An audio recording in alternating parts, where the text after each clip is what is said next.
Oi, pessoal, bem-vindos. Hoje eu tenho os fones de ouvido OPPO Enco Air2 Pro e vou mostrar como você pode carregar seus fones de ouvido facilmente. Todos os meios carregar.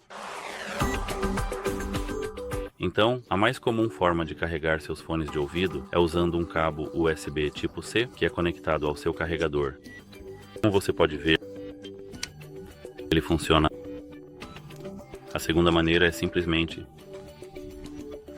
carregando seus fones de ouvido, usando seu telefone. Para isso você precisa preparar um cabo USB tipo C para C adicionalmente, que eu tenho aqui.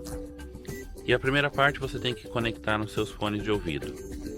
E a segunda parte você tem que conectar no seu telefone. Veja, estão carregando agora.